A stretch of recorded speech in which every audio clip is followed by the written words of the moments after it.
देश को मोदी जी ने रास्ता दिखाया या मैट ने दिखाया, ये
मैं पहले बधाई दूंगा विजय को और उनकी टीम को।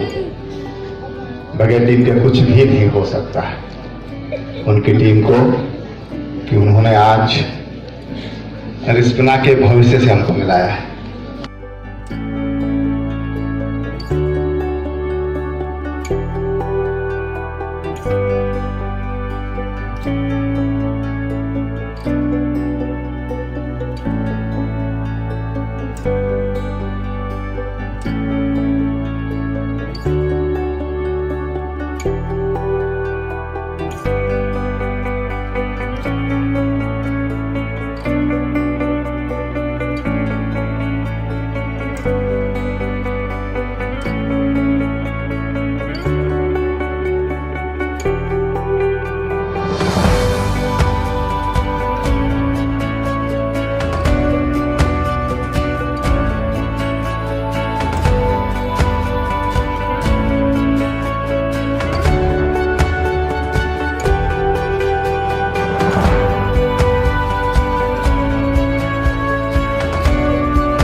Best to your organization, making a difference by being the difference.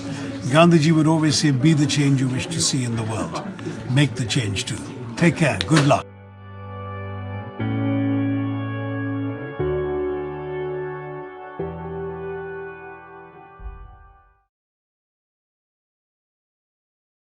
Alright, तो हमारे सभी पैनलिस्ट में ज्वाइन कर चुके हैं. So we have with us Ms. Vandana Shiva ma'am. We have Mr. Kalyan Singh Rawat sir. We have Mr. Niteshwar Anand sir with us. To start with, I'd just like to introduce the panelists with the audience. So we have with us Mrs. Vandana Shiva ma'am. Vandana Shiva ma'am is trained as a physicist and did her PhD at University of Western Ontario in Canada.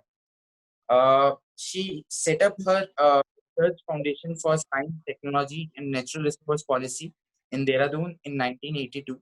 She also founded Navdanya, which is this project. Navdanya is a part of the research project that ma'am set up in Dehradun. And Navdanya has helped set up 122 community seed banks across the country, trained over 9 lakh farmers in seed sovereignty, food sovereignty, and sustainable agriculture over the past 2 decades. Time magazine has identified Dr. Vandana Shiva ma'am as an environmental hero in 2003, and Asia Week has called her one of the 5 most powerful communicators of Asia. Ma'am also served on the boards of many organizations, including the World Future Council, the International Forum on Globalization, and Slow Food International. Welcome to the panel, ma'am. Thank you. Then we also have Mr. Kalyan Singh Rawat with us. तो कल्याण सिंह रावत जी ने उत्तराखंड में एक movement start करी जिसका नाम है मैती।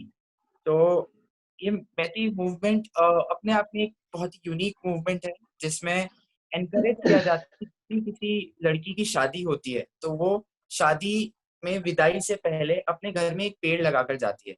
तो ये मूवमेंट कल्याण सिंह रावत जी ने उत्तराखंड में स्टार्ट करी एंड आज ये मूवमेंट अराउंड 18 स्टेट्स में स्प्रेड हो चुकी है, 6 कंट्रीज में भी ये स्प्रेड हो चुकी है। इनफैक्ट इंडोनेशिया ने तो इसको अपना एक लॉ बना लिया है कि जब भी कोई किसी भी कपल की मैरिज होगी तो उनको एक पेड़ लगाना होगा।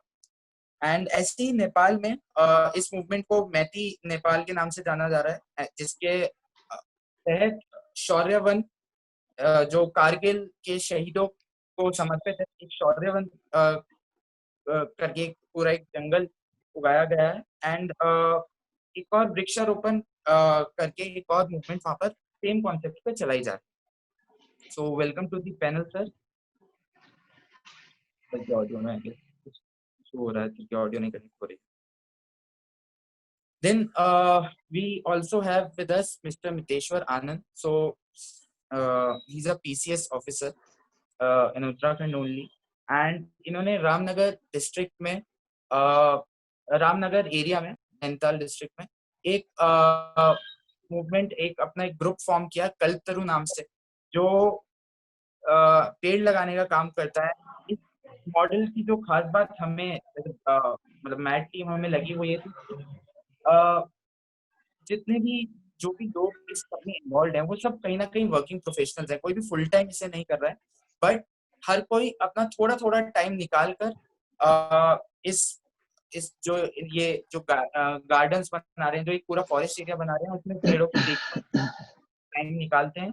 2018 में रामनगर में फाइकस गार्डन की स्थापना की थी सर ने, जिसमें लगभग 10 हेक्टेयर क्षेत्र में फाइकस की अनेक अलग अलग किस्मों के लगभग 2000 पौधे लगाए गए थे। ऐसी 2019 में रामनगर में ही तेड़ा गांव में 2 हेक्टेयर बंजर भूमि में कोसी बायोडाइवर्सिटी पार्क की स्थापना, जिसमें 50 से अधिक स्थानीय प्रजाति के पौधे रोपित किए गए। सो सर भी अपनी फील्ड में बहुत अच्छा काम कर रहे हैं। Welcome to the panel sir. आज के पैनल का हमारा उद्देश्य ये है कि हम लोग वर्ल्ड एनवायरनमेंट डे के दिन उत्तराखंड एक ऐसा स्टेट है जो अपनी इकोलॉजी के लिए जाना जाता है, जो अपने नेचुरल रिसोर्सेज के लिए जाना जाता है, एक ऐसा स्टेट जो बना ही जल जंगल जमीन की लड़ाई से था। तो आज हम डिस्कस करेंगे कि कैसे इस स्टेट को क्या क्या चैलेंजेस ये स्टेट फेस कर रहा है एंड क्या क्या अपॉर्चुनिटीज भी इस स्टेट के पास हैं, जिसको बहुत अच्छे से अगर यूटिलाइज किया जाए तो we can like develop a model state for not only India but also for the whole world. So starting with Vandana Shiva ma'am, मैं सबसे पहले आपकी कोई फॉन्डेस्ट मेमोरी जानना चाहूंगा उत्तराखंड से रिलेटेड। कोई भी अगर आप 2 मेमोरीज अपनी शेयर कर सकें उत्तराखंड से रिलेटेड। मेरी तो सारी मेमोरी उत्तराखंड की है। मेरी पैदाइश यहाँ की है, जंगलों में हुई हूँ पैदा, और उस जमाने में जब जंगल हरे भरे थे और तो पूरी तरह एक उत्तराखंड जैसा था जहाँ नदियां और हम कहीं भी चले जाते थे, साफ सुथरी मिल जाता था, ट्रैक करते थे।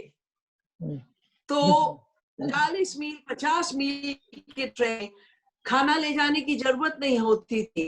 जंगलों में इतने फल थे कि हम हार्वेस्ट करके अपने दिन बिताते थे। तो एक तो मैंने ये बहुत सुंदर मेमोरी है मेरी, और एक पर्टिकुलर मेमोरी अर्ली 70s की है। मैं कनाडा जा रही थी अपना पीएचडी पढ़ने, और मैं अपने साथ दिल में अपनी मेमोरीज ले जाना चाहती थी। तो मैं गई कि ज्यादा दूर नहीं जा सकती थी क्योंकि मुझे फ्लाइट लेनी थी। तो मैंने कहा एक जंगल में थोड़ा ट्रैक करूंगी, थोड़ी नदी में स्विम करूंगी, और वो जंगल गायब था और नदी सूखने लग गई थी। तो लौटते हुए ढाबे में, चाय के ढाबे में बैठ के मैंने अपना की बात की, क्योंकि मुझे लगा मेरा ही एक हिस्सा कट गया था। तो चाय वाले ढाबे में उन्होंने बोला अब निराश होने की जरूरत नहीं, अब चिपको शुरू हो गया है। तो मैंने थोड़ा और पूछा, मेरे को तो जाना था पढ़ने, पर मैंने अपना प्लेज लिया कि मैं हर छुट्टी में वॉलंटियर करूंगी चिपको आंदोलन के लिए। तो मेरे को वो जगने का एक जो मेमोरी है, और उसके बाद जितनी पदयात्राएं की, जितनी बार हम लोग सिलियारा आश्रम गए और बदियारगढ़ और अरवानी और कहाँ नहीं गए, और जो जंगल बचे, और 81 में जब कानून बना कि ये जंगल पैसे के लिए नहीं, टिम्बर के लिए नहीं, रेजन के लिए नहीं, ये पानी के लिए, ये मिट्टी के लिए, ये हवा के लिए है, और कंजर्वेशन फॉरेस्ट्री ने लिया। तो दुख होता है कि 81 अब तक कितना समय बीत गया, और हमने जितना बचाया था, मेरी बहनों ने जंगल कट नहीं रहे जितना तबाह हो रहे हैं, क्योंकि हमने विकृति को विकास मान लिया है। बिल्कुल मैम, बिल्कुल यही विकास का मॉडल जो उत्तराखंड सरकार या जो भी सरकारें फॉलो कर रही हैं, ये विकास का नहीं विनाश का मॉडल है हमारे। एंड मैं इसके साथ मितेश्वर सर के पास जाना चाहूंगा। सर, आपकी कुछ मेमोरीज, आपने कल्पतरु ऑर्गेनाइजेशन बनाकर अपने साथियों के साथ बहुत समय व्यतीत किया है, बहुत सारे पेड़ लगाने में, उनका ख्याल रखने में, एंड आप लोग सब अपने ऑफिस टाइम से ये समय निकाल के जो आपका फ्री लेजर टाइम आपको मिलता है उसमें आप जाते हैं, and instead of just resting और एंजॉयिंग विद योर फैमिली, आप लोग जितना भी आपको समय खाली मिलता है आप उसमें अपने गार्डन का ध्यान रखते हैं। तो इससे सर अगर आपकी भी कुछ मेमोरीज इस टाइम पे बनी हो तो कुछ मेमोरीज आप शेयर करना चाहें। हाँ बिल्कुल करण, जैसे वंदना शिवा मैम ने बचपन की मेमोरीज बताई, तो क्योंकि मैं भी उत्तराखंड से ही बिलोंग करता हूँ, मुझे बहुत बहुत मेमोरीज है, मेमोरीज का अथाह सागर है। लेकिन आजकल के परिवेश के मद्देनजर मैं अपनी एक खास तौर पे मेमोरी जरूर बताना चाहूंगा कि जब जैसे ही मैं अपने गांव पहुंचता था कहीं से भी, तो उसके बाद मैं अपने भाइयों के साथ, कजन्स के साथ दौड़ लगा देता था हमारे गांव के जंगल की ओर, जहाँ पर खूब सारे तिमले के पेड़ होते थे, और उन पेड़ों पर चढ़ जाना और उन पेड़ों से वो तिमले तोड़ना, उसके बाद जो गायों और बकरियों के साथ हमने दौड़ लगाना, खेतों में पूरा ताऊ जी और चाचा लोगों के साथ हल लगाने के उनके साथ अभ्यास करना, ये सारी मेमोरीज कुछ ऐसी थी कि जो प्रकृति के साथ, स्थानीय हमारी जो संस्कृति है उसके साथ हमारे लगाव को जोड़ती हुई चली गई, और कहीं न कहीं इसने एक संस्कार का काम भी किया, न केवल हमें पर्यावरण और प्रकृति के साथ जोड़ा, और वही चीज है जो बाद में आपको दोबारा अपने उत्तराखंड की ओर, अपनी प्रकृति की ओर खींच के लाती है। और इसके साथ आपने चर्चा की कि कैसे हमने अपना फाइकस गार्डन लगाया, तो जब से मैं वापस उत्तराखंड की भूमि पर आया हूँ और मैंने डिसाइड किया है कि मैं अब अपना पूरा सर्विस और अपना पूरा समय उत्तराखंड को ही दूंगा, तो जब हम फाइकस गार्डन लगा रहे थे तो हमारी टीम, हम लोग जब काम करते थे तो एक से बढ़कर एक मेमोरीज थी। फॉर एग्जाम्पल, जंगल की टफ भूमि पर काम करते समय जरूर ऐसा होता था कि किसी न किसी मेंबर को किसी न किसी समय पर या तो पत्थर से या तो कांटों से खरोंच लगती थी, और हम लोग मजाक करते हुए हंसते थे कि देखो आज की हाजिरी लग गई है। तो ये फाइकस गार्डन बनाने का वो मई जून का समय था जिसमें हमारी टीम साथ मिलकर के गड्ढे खोदना और उसी उन्हीं गड्ढों से पत्थर हटाना, क्योंकि वो रोकड़ की जगह थी, उसमें बाद में गोबर की खाद डालना, मिट्टी को ठीक ठाक करना। इतना धूप में सुबह से शाम तक सब लोग काम करते थे, और ऐसे लोग जिनमें कुछ रिटायर्ड लोग भी हैं, कुछ गवर्नमेंट ऑफिसर्स भी हैं, सेल्फ एम्प्लॉयड लोग भी हैं, तो पूरा का पूरा अलग अलग आयु वर्ग से, समाज के अलग अलग क्षेत्रों से लोग पूरे पैशन के साथ अपने एक उद्देश्य के लिए कि हमें एनवायरनमेंट की सर्विस करनी है, हमें फाइकस गार्डन खड़ा करना है, तो हम तमाम तरह से उस काम को एंजॉय करते थे, और खुद ही वो सुबह का नाश्ता बनाना, दिन का खाना जो है वो बन के आता था, वहां पर बैठ के खाना खाना, और उसके बाद फिर से काम पे लग जाना। ये कुछ ऐसी मेमोरीज थी कि जिन्होंने हमें काम के साथ साथ हमेशा के लिए बड़ी सुखद सी यादें दी। बहुत से किस्से अपने आपस में हम सुनाया करते थे काम करते करते।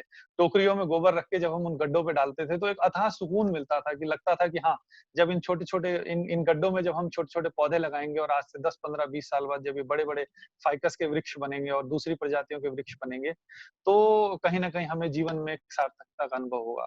तो बहुत ही आनंददायक समय था वो। भले ही हमारी स्किन पूरी टैन हो गई थी, लेकिन दिल में नई उमंगों का जो एक जज्बात उगे उन आए, उसकी कोई तुलना ही नहीं की जा सकती है करण। बिल्कुल। जब आप प्रकृति के साथ जुड़ते हैं तो जो जज्बात जो उस टाइम पर आपके होते हैं वो सही में आप कहीं नहीं, वो जज्बात आपको कहीं और से नहीं मिलते। मैम मैं आपके पास वापस आता हूँ। आप उत्तराखंड में नवदान्या के थ्रू आप काफी मैंने नवदान्या मुझे एक बार अपॉर्चुनिटी मिली थी कि मैं मैट टीम के साथ नवदान्या को विजिट कर सकूं, मैं वहां पर आया था। एंड एक चीज जो मुझे वहाँ पे याद है, आप बहुत अगेंस्ट हैं जो हाइब्रिड फार्मिंग, आजकल एक हाइब्रिड कल्चर चल गया है फार्मिंग का। तो इस पे मैम उत्तराखंड के संदर्भ में, जहाँ पर आजकल गवर्नमेंट भी बात करती है कि हाइब्रिड वेज में फार्मिंग की जाए ताकि जो गवर्नमेंट बोलती है कि ज्यादा ग्रोथ हो सके, तो इस पे आपका क्या कहना है? मतलब आपका क्या विजन है उत्तराखंड को लेकर? मैंने पढ़ाई अपनी फिजिक्स में की है, मैंने पीएचडी क्वांटम थियरी में की है। कृषि में काम करना मेरा सोच नहीं था, पर 1984 में पंजाब बिल्कुल उबल रहा था, जैसे आजकल अमेरिका के सड़कों पे आग लग रही है। मिनियापोलिस में, ब्रुकलिन में, वॉशिंगटन में, सब जगह सारा कोरोना सो गया है और इनजस्टिस सामने आ गया है। क्योंकि एक इंसान को वहां की पुलिस ने उसके गर्दन पे अपने नी लगा के 9 मिनट तक उसका दम घोटा, और सब कुछ टीवी पे था जी। तो जब पंजाब उबल रहा था, और मैंने अपना MSc honours in physics Punjab university से किया था, खूब शांत प्रांत था। तो जब 80s में 84 में जब प्रॉब्लम हुआ, और उसी साल आपको ख्याल होगा भोपाल में गैस ट्रेजेडी हुई, और उसमें हजारों लोग गुजरे, तब मैंने शुरू किया अध्ययन। यूनाइटेड नेशंस के लिए मैं काम कर रही थी उस जमाने में, और मैंने अध्ययन शुरू किया कि ये इतना वायलेंस क्यों है इस कृषि में, कि इसे पेस्टिसाइड की जरूरत है, वहां लोग मर रहे हैं। पंजाब में जहां हरित क्रांति लाई गई थी, खुशहाल होने थे लोग, ये कहा जाता था कि हरित क्रांति ऑल्टरनेटिव होगी रेड रेवोल्यूशन की, और हम रेड रेवोल्यूशन जो चाइना में हो गया था उसका विकल्प देंगे कि लोग इतने प्रॉस्परस हो जाएंगे कि कभी वो उनका आक्रोश नहीं आएगा। पर 80s में आक्रोश था, और किसान कह रहे थे, जिस दिन आर्मी भेजी गई गोल्डन टेम्पल में, उस दिन किसानों का गवर्नर के यहाँ प्रोटेस्ट, और वो कह रहे थे, क्योंकि सब मैंने रिसर्च करके अपनी किताब violence of the green revolution जो नटराज पब्लिशर ने रीप्रिंट किया है, कि अगर हम क्या फसल उगाएंगे वो नहीं चूज कर सकते। पंजाब में 250 फसलें होती थी, अब बस राइस और व्हीट और बीटी कपास। अगर हम कैसे उगाएंगे ये हम निश्चय नहीं कर सकते। नहीं, तुम्हें रासायनिक इस्तेमाल ही करना पड़ेगा और नए बीज इस्तेमाल ही करने पड़ेंगे। अगर हम अपनी नदियों का पानी अपने समय से नहीं ला सकते, उसका भी कंट्रोल दिल्ली से हो रहा है।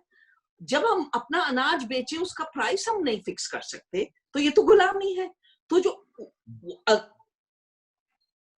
वहां पंजाब में जो वायलेंस शुरू हुआ था, एक एंगर था, एग्जैक्टली जिस तरह आज यूनाइटेड स्टेट्स की स्ट्रीट्स में एक एंगर है ऑप्रेस्ड पीपल का। तो मैंने अध्ययन शुरू किया, क्योंकि मैं वैज्ञानिक हूं, मैं उल्टा सीधे अध्ययन नहीं करती हूँ, मैं गहराई से करती हूँ। और कृषि में मैंने करीब 20 पीएचडी कर चुकी हूँ अब तक। तो ये जो कहा जाता है कि नए बीज और हाइब्रिड बीज और जीएमओ बीज से उत्पाद बढ़ता है, ये झूठ है। क्योंकि उत्पादन होता है productivity. Productivity is output per unit input. तो आउटपुट होता है सब कुछ जो आपने खेत में उगाते हो, इनपुट होता है सब कुछ जो आप खेती में लगाते हो। तो जब आप रासायनिक उगा रहे हो, आप एनर्जी 10 गुना ज्यादा इस्तेमाल कर रहे हो, आप पानी 10 गुना ज्यादा इस्तेमाल कर रहे हो, और आप एक फसल बाहर निकाल रहे हो, तो आपका आउटपुट कम है और इनपुट ज्यादा है। ये नेगेटिव इकोनॉमी है, -10। 1 आउटपुट है, 10 इनपुट है। पंजाब हमारे गढ़वाल में, क्योंकि मैंने गढ़वाल में खेती देख रखी थी, मैं जब पंजाब के खेत असेस करती थी, मैंने कहा इसमें तो कोई प्रोडक्शन नहीं है। बारानाजा का खेत देखिए, हमारे आपने जैसे बोला नवदानिया का जो कंजर्वेशन फार्म है, हम मिश्रित खेती करते हैं। हम 3 फसल, 5 फसल, 7 फसल नवदानिया, 9 फसलें और बारानाजा 12 फसलें। जितना ज्यादा विविधता आप एक खेत में उगाओगे उतना ही ज्यादा उत्पादन होगा, उतना ही ज्यादा, चाहे ओला आए चाहे तूफान आए, आपकी फसल सर्वाइव करेगी, तो रेजिलियंस भी ज्यादा होगा। ये तो हम डेली रिसर्च करते हैं और हमने न्यूट्रिशन पर एक असेस करके दिखाया है कि अगर जैसे गढ़वाल की खेती होती थी, जैसे नवदानिया में हम खेती करते हैं, पूरे भारत के लिए 2 भारतों को 2.7 billion Indians can have good nourishing food, इसके बजाय कि हर साल 8 लाख 9 लाख बच्चे कुपोषण से मरे, 250 मिलियन लोग हंगर से हों, क्योंकि खेती अब खाना नहीं उगा रही है, खेती कमोडिटी उगा रही है। और अब जाके देख लीजिए FCI गोडाउन में सड़ रहा है अनाज, बस राइस और व्हीट को अनाज माना गया। तो हाइब्रिड अगर आप लाओगे या आप GMO लाओगे तो वो उसके साथ आपको क्या करना पड़ता है, ये फसलें एक फसली ही हो सकती हैं, they can not grow in biodiversity, मिश्रित फसल नहीं हो सकती, क्योंकि इसका एक्सटर्नल इनपुट है। किसी भी सिस्टम में जब बाहर का इनपुट होगा तो वो एक ही चीज के लिए इनपुट मैच करता है। जब इंटरनल इनपुट होगा तो मैं जब अगर गेहूं उगा रही हूं और उसके साथ चना उगा रही हूं तो चना नाइट्रोजन दे रहा है और बाहर से मुझे कुछ नहीं ला। पर जब मैं हाइब्रिड फसल उगाऊंगी, सब कुछ मुझे बाहर से लाना है। और ये कमजोर फसलें होती हैं। ये पंजाब का मेरी किताब में रिसर्च है कि जब आप केमिकल फर्टिलाइजर डालते हैं तो आपका पौधा कमजोर हो जाता है, तो पेस्ट ज्यादा अटैक करते हैं। ये रिसर्च डिटेल हो चुका है। तो आपको पेस्टिसाइड में भी खर्च करना पड़ता है, पानी में आपको ज्यादा खर्च करना पड़ता है। और क्योंकि आपने सबको एक ही फसल उगाने को कह दिया, सबको कह दिया हाइब्रिड टमाटर उगा, 1.5 लाख का बीज है हाइब्रिड का, 1.5 लाख रुपया, और जब बेचने जाता है हर किसान एक ही चीज उगा रहा है तो 2 रुपए का भी नहीं बिकता, 50 पैसे का बिकता है। इसलिए बर्बादी हो रही है। जितना ज्यादा हम कैश क्रॉप और हाइब्रिड्स और केमिकल्स इस्तेमाल कर रहे हैं, उतना ही किसान कर्ज में डूब रहे हैं, उतना ही धरती में रासायनिक और जहर आ रहा है और उतना ही कुपोषण बढ़ रहा है। तो अगर हम उत्तराखंड की खेती देखें, क्योंकि हमारा इलाका पहाड़ी इलाका है, हम लोग खेती स्लोप्स पे करते हैं और स्लोप का हर एल्टीट्यूड पे अलग। हम वैलीज में राइस करते हैं, हम बीच में करते हैं अपना मंडवा जंगोरा, और ऊपर जहां जानवर जाते थे वहां आलू उगा देते थे। अब हम हर जगह आलू उगा रहे हैं, खूब ठोस ठोस के टमाटर और आलू। मैं पिछली बार जब गई थी गल्फ में जा रहे हैं, ये सीधे ट्रक लोड होती है, खूब रासायनिक हो रहा है। और उस समय जब मैं देख रही थी, गढ़वाल के लोगों ने खेती बंद कर ली थी। जहां नवदानिया है गढ़वाल में 3-4 घाटियों में, वहां तो प्रॉस्परस है। हमारे अपना बीज हो, अपना उत्पादन हो, अपना खाना पहले और अच्छी चीज बेचो, वो कम बिकने के बावजूद 10 गुना ज्यादा कमा रहे। और जो हाइब्रिड के पीछे भाग भाग के कर्ज में है, उन्हें खेती छोड़ दी और हमारे नेपाली भाई लोग उनके खेत में काम कर रहे हैं। और लोग मान के चल रहे थे कि इसी तरह रफ्तार चलेगी, पर आधा गढ़वाल तो बाहर था, आधा उत्तराखंड तो बाहर था। कोविड ने सबको घर भेज दिया। इसको हमें अपॉर्चुनिटी मारनी पड़ी कि हम जितने यूथ लौटे हैं, हम यूथ को एक रीजनरेशन मूवमेंट में लगाए। मैंने चिट्ठियां लिखी अपने सारे साथियों को कि हम भाई रासायनिक क्यों लाया जाता है, ट्रैक्टर क्यों लाया जाता है, कहा जाता है हाथ कम है तो मशीन और रासायनिक से उगाओ। जब हाथ ज्यादा है तो हाथ से उगाओ, प्यार से उगाओ, दिल से उगाओ। तो अब समय आ गया है, जितने लौटे हुए हमारे युवक हैं उत्तराखंड के, वो उत्तराखंड में पुनर्जीवन करने के लिए, खेती को पुनर्जीवन करने, और ये जो दिमाग में डाला गया है कि कंप्यूटर में बैठ के बहुत बड़े काम हो जाते हैं और खेती एक नीचे गिरी हुई चीज है, और खेती को खत्म करो। जब संकट है तो खेती ही बचाएगी। जो लौट के आ रहे हैं हमारे युवक, फिर खेती में लौटेंगे या एक नई इकोनॉमी बनाएंगे। नई इकोनॉमी जब जुड़ी होगी वहां की लोकल एग्रो इंडस्ट्री से, इतना फल होता है हमारे गढ़वाल में, सब सड़ रहा है गिर गिर के। मौसमी, एप्रिकॉट्स जब गिर गिर के सड़ रही हैं।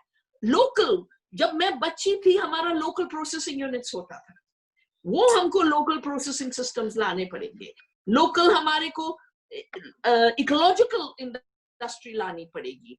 हमारा जैव विविधता का हार्ट है दिल देश का हमारा उत्तराखंड, और यहाँ की विविधता, क्लाइमेट की विविधता है, पौधों की विविधता है, जीवों की विविधता है, कल्चर्स की। एक घाटी छोड़िए, दूसरी घाटी में औरतें बिल्कुल अलग तरह से कपड़े पहनती हैं, गाने बिल्कुल अलग तरह के हैं। ये जो विविधता है यही हमारी स्ट्रेंथ है, और जैव विविधता पे ही हम एक नया इकोनॉमी बना सकते हैं, जिसको मैं जैव इकोनॉमी कहती हूँ, अ लिविंग इकोनॉमी। और इसमें हमें एराकीज छोड़नी पड़ेगी कि शहर भागो, चाहे शहर में स्लम में रहो, गंदा खाना खाओ, बीमारी लो, इसके बावजूद घर रहो, अच्छी हवा। अरे बाहर के लोग आके आपकी जमीनें खरीद रहे हैं, अच्छी हवा के लिए। आप जाके पोल्यूटेड हवा में रह रहे हो दिल्ली में, अब आपको लौटना पड़ा है। मैं अपने भाइयों और बहनों से कहती हूँ उत्तराखंड में कि हमने बहुत मेहनत करके कहा है कि भारत, यहाँ की खेती जैविक होनी चाहिए। अब लग जाए कि जहर भगाएंगे हम, क्योंकि जहर के साथ कर्जा, जहर के साथ कैंसर, जहर के साथ बीमारी। और दूसरा, कोशिश होगी कि जमीनें छीनी जाए किसानों की। शपथ ले ले हमारी बहनें, हमारे भाई, हर गांव में एक जैव, हमने शुरू किया हुआ ये 2009 में, वर्ल्ड एनवायरनमेंट डे पे 1999 में हमने जैव पंचायत लगाई थी 200 गांव में, कि हम अपनी जैव विविधता बचाएंगे। अब समय हो गया हर गांव में एक जैव पंचायत लगे।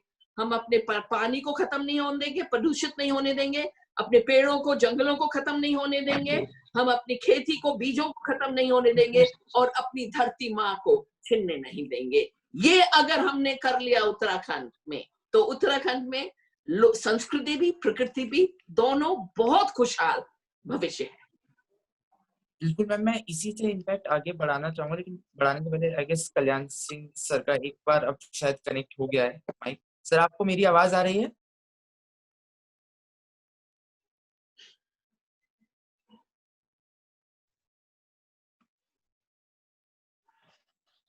अभी भी नहीं। हेलो, मेरी आवाज आ रही है अब तक? हेलो, आई अभी। हेलो, हाँ जी सर, आ रही है। हेलो, कनेक्टेड है सर। अरे मेरी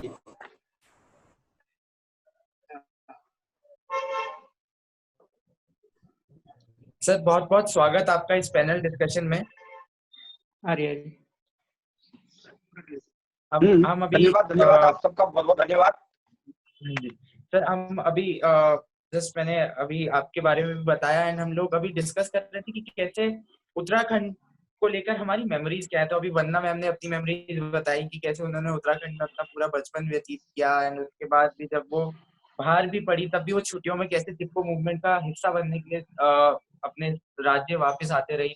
नितेश्वर सर ने भी अपनी मेमोरीज शेयर करी। सर, मैं आपसे भी चाहूंगा कि अगर आप बहुत जल्दी अगर कुछ 2 मेमोरीज अपनी शेयर कर सके उत्तराखंड राज्य को लेकर, उत्तराखंड की सबसे यादगार आपके जो लम्हे उत्तराखंड को लेकर रहे हैं।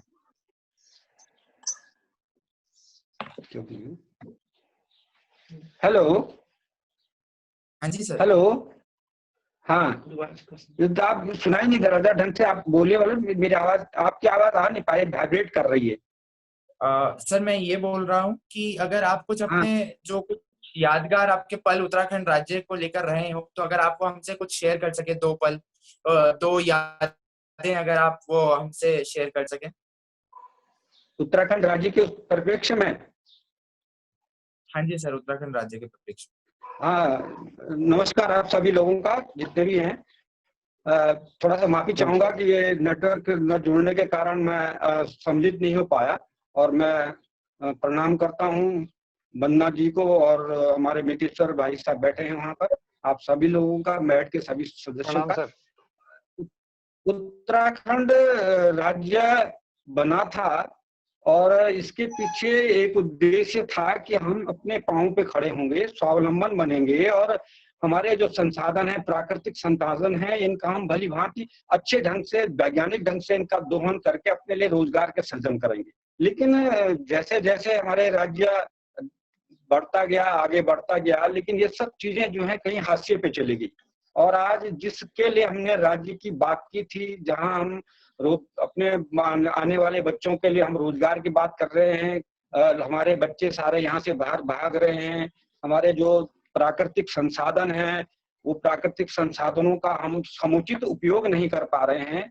केवल पाबंदी लगाने से ये हमारे उत्तराखंड के वन और जो हमारे प्राकृतिक संसाधन है, इनका भला होने वाला नहीं है, बल्कि इनका जब तक हम वैज्ञानिक ढंग से प्रबंधन नहीं करेंगे, इनका हम जब तक इनको समझेंगे नहीं, इनकी बारीकी से इनको समझेंगे नहीं, इनसे प्रेम नहीं करेंगे, इनको अपने अंदर आत्मसात नहीं करेंगे, तब तक हम ये विकास की तरफ नहीं जा सकते हैं।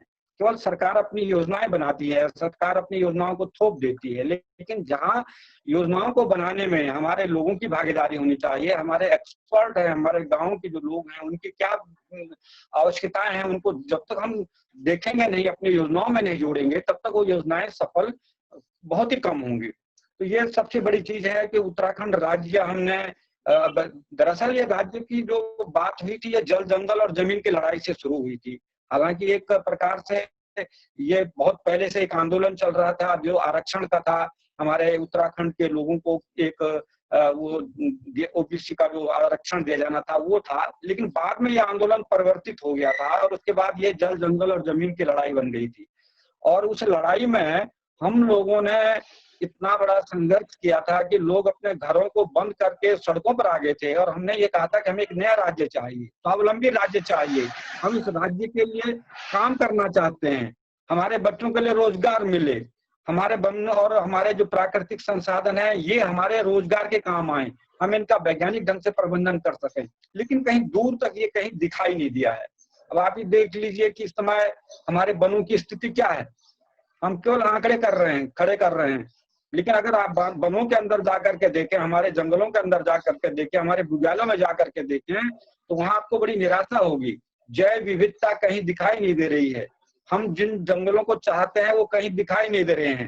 दूसरे प्रकार के जंगल जो हमारे लिए ज्यादा उपयोगी नहीं है, वो जंगल कहीं ना कहीं खड़े हो गए हैं। तो अगर ये सब कौन देखेगा? ये राज्य हमने बनाया है तो इसकी एक जिम्मेदारी सबकी होती है, सिस्टम की भी होती है, हमारे जनता की भी होती है, लेकिन कहीं ना कहीं जनता भी इसमें सो रखी है। हमारे यहाँ जिन जंगलों की हम बात कर रहे हैं, जो हमारे लिए उपयोगी जंगल थे, बांझ के जंगल थे, ये हमारे लिए हरा सोना था, इन जंगलों से हमको बहुत कुछ मिलता था, पानी से बनता था, इनके बाद इसमें हमारे जितने भी जानवर हैं इनकी पत्तियों को खाते हैं, बहुत अच्छा पौष्टिक भोजन है। इनके जहाँ बांध के जंगल होंगे वहां की आबोहवा भी अच्छी होती है, ये हमारे काश्तकारी के लिए काम आते हैं। ये बांध के जंगल पहले हमारी एक संस्कृति हुआ करती थी, हमारी एक पहचान हुआ करती थी, लेकिन जैसे जैसे अंग्रेज यहाँ से गए उन्होंने बांध के जंगलों को उखाड़ करके फेंका, उसके बाद यहाँ धीरे धीरे चीड़ के जंगलों को प्रतिस्थापित किया, चाहे लीसा निकालेंगे, बिरोजा निकालेंगे, अपना व्यापार करेंगे और पैसा कमाएंगे, और वही पद्धति चलती गई। और जब हम स्वतंत्र हुए तो यही वन विभाग के द्वारा यही चीज आगे बढ़ती गई। आज देखिए पूरा उत्तराखंड चीड़ से भर गया है। ये चीड़ 1000 मीटर के ऊपर जो पाबंदी लगी थी, उस पाबंदी के कारण चीड़ को कहीं ना कहीं बहुत बड़ी स्थिरता मिली, और आज पूरा हमारा उत्तराखंड का सबसे अधिक जो जंगल है वो चीड़ के जंगल है। बांध के जंगल हाशिए पे चले गए हैं। जब बांध के जंगल नहीं होंगे तो फिर पानी कहाँ से आएगा? जितने भी गाढ़ गदेरे हैं, मध्य हिमालय से निकलने वाली नदियां हैं, ये सब बांध के जंगलों से निकलती हैं, और बांध के जंगल इनको पोषित करते हैं। हमारे जो हिमालय क्षेत्र के, मध्य हिमालय क्षेत्र में जो बड़े बड़े जलाशय हैं, जमीन के अंदर एक्विफियर हैं, इनके लिए पानी बांध से मिलता है। बांध अब चौड़ी पत्ती के जंगलों से मिलता है, वो तो नदारत है। तो हम अब नमामि गंगे की बात कर रहे हैं, हम गंगा को बचाने की बात कर रहे हैं, हम अपने गाढ़ गदरों को बचाने की बात कर रहे हैं, तो पानी आएगा कहाँ से? आज हम चाल खाल सब बनाने लग गए हैं, लेकिन जो वास्तविक जो मुद्दा है वो तो बहुत पीछे छूट गया है। चीड़ के जंगलों का हम प्रबंधन नहीं कर पा रहे हैं। 1000 मीटर से ऊपर जो चीड़ के जंगल हैं, सबसे ज्यादा यही जंगल होते हैं। और आज चीड़ के जंगल बेइतिहास ढंग से बढ़ चुके हैं, उनमें कहीं समरूपता नहीं दिखाई दे रही है। हम उनसे लिसा नहीं निकाल पा रहे हैं, उनसे उनकी लकड़ी हमारे काम नहीं आ रही है। हमने पूरा हिमालय जो है कंक्रीट और सीमेंट के मकानों से भर दिया है। उस हिमालय की बात करिए जो बड़ा नाजुक हिमालय है, वहां सारा लैंड्रीकरण हो गया है, सारा लोहा और सारा बजरी और सारा उछल चुका है। भूकंप का 5वें क्षेत्र में होने वाला ये इतना सेंसिटिव हमारा इलाका, और हम इतना बोझ उसके ऊपर डाल रहे हैं। हमने सारे अपने मकानों को तोड़ करके लेंटर के मकान बना दिए हैं। इसके पीछे राज क्या है? इसके पीछे यही है कि हमें लकड़ी नहीं मिल रही है, हमारे प्राकृतिक संसाधन हमारे काम नहीं आ रहे हैं। क्यों? इस चीड़ पर रोक लगाया गया है। कहीं ना कहीं इस चीड़ से हमें कुछ मिलने वाला नहीं है। यही चीड़ की पत्तियां जाकर के हमारे खेतों को एसिड दे करके उनको चीड़ के पत्तियों से कोई खाद बनती नहीं है।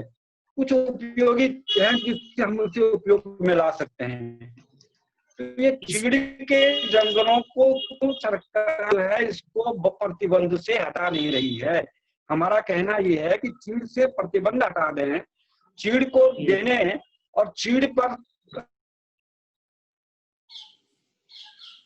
इसमें वंदना मैम ने भी एक चीज और वंदना मैम और कल्याण सर की दोनों की बातों में एक चीज बहुत कॉमन थी कि जैव विविधता हमने वो खत्म कर दी है। जो जैव विविधता हमारे राज्य के पास थी वो हमने कहीं ना कहीं खत्म कर दी है, क्योंकि जो भी हमारे रीजंस रहे कि लोग कैश क्रॉप्स की तरफ ज्यादा भागे एंड जिसमें कुछ तो जो अंग्रेज जो नुकसान पहुंचा कर गए।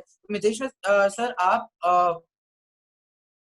उत्तराखंड में एज अ पीसीएस ऑफिसर भी तैनात हैं, तो आप अभी जो कोविड-19 वाली सिचुएशन अराइज हुई है जिसकी वजह से उत्तराखंड का पूरा युद्ध वापस उत्तराखंड में आया है, उत्तराखंड के लोग वापस अपने राज्य में आए, आप इसको कैसे एक बड़ी अपॉर्चुनिटी मतलब कितनी बड़ी अपॉर्चुनिटी आप इसे देखते हैं कि हम ये सब वापस रिस्टोर कर सके? वरना मैंने कुछ चीजें बताई कि हमें वापस वो फार्मिंग टेक्निक्स वापस लानी होंगी जो हमारी नेचुरल फार्मिंग टेक्निक थी, instead of going for the hybrid plants या फिर सिर्फ एक ही प्रकार के क्रॉप्स उगाने की वजह हमें ये विविधता लानी होगी। तो आप कैसे इसको एक कितनी बड़ी अपॉर्चुनिटी से देखते हैं?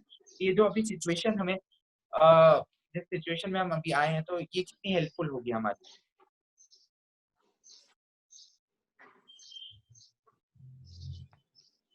मितेश्वर सर। हाँ करण, कैन यू रिपीट?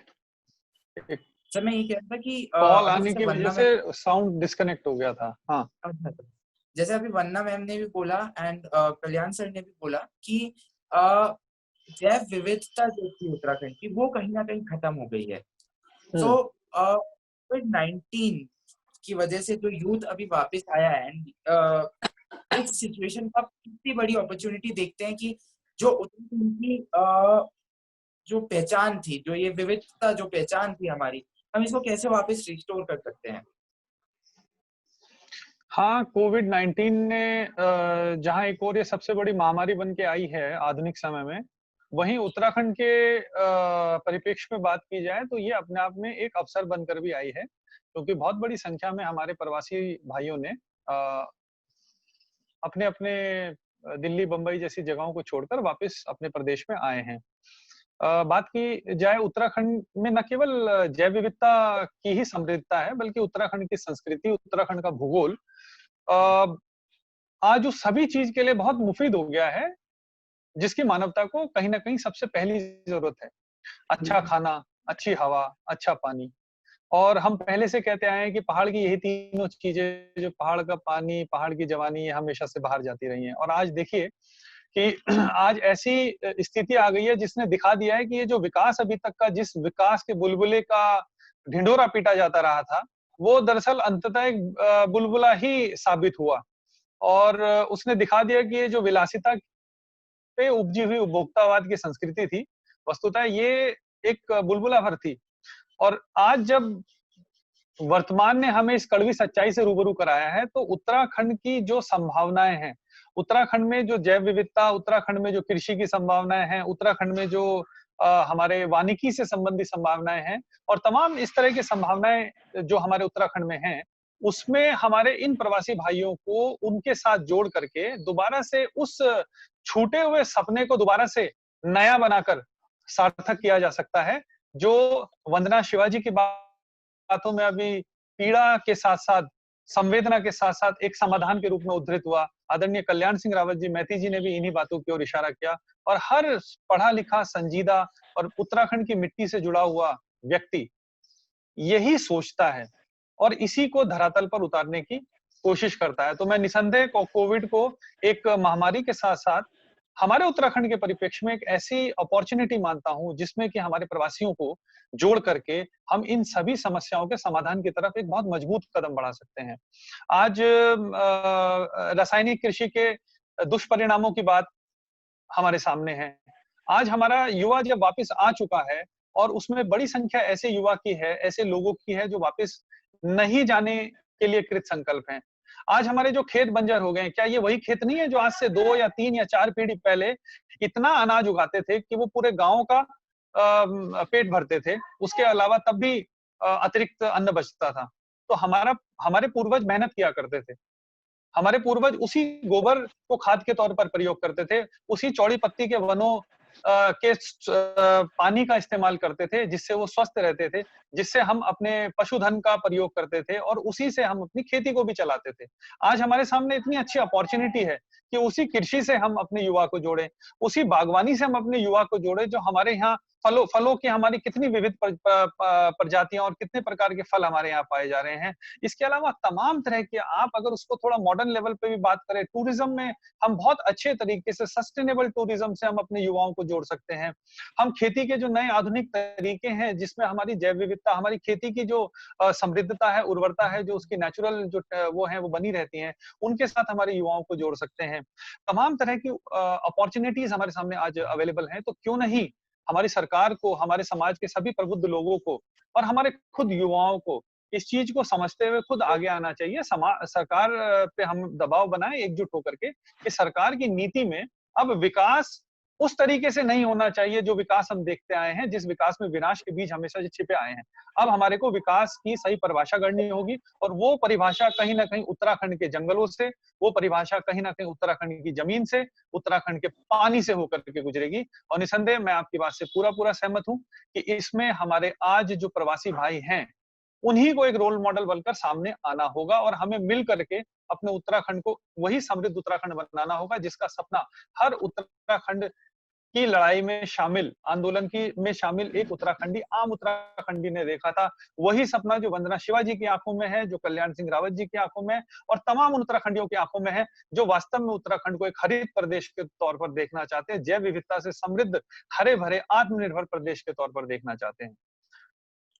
करण, मैं इस पे एक चीज जोड़ लूं कि मैं पर्सनली कमिट करती हूँ, जब लॉकडाउन हट जाएगा, पता नहीं कब हटेगा, पर जब हट जाएगा तो और ये जो एक भय फैल गया है समाज में वो शांत हो जाएगा, तो जी मैं चाहूंगी कि हम सेलेक्ट करके ये जो वापस आए हैं यूथ और जो नहीं गए वो आए, और मैं ऑफर करती हूँ कि मैं खुद उनके साथ काम करूंगी नवदानिया बीज विद्यापीठ में, सिखाने को कि हम जैव विविधता के साथ, संरक्षण के साथ एक कैसे नया इकोनॉमी बना सकते हैं जो प्रकृति को भी फिर पुनर्जीवन दे, उत्तराखंड को हरा भरा बनाए और कभी हमारे युवक घर छोड़ के भागे ना। धरती माँ ने वापस बुलाया है, उत्तराखंड ने वापस बुलाया है, इस पुकार को हम पूरी तरह सुन के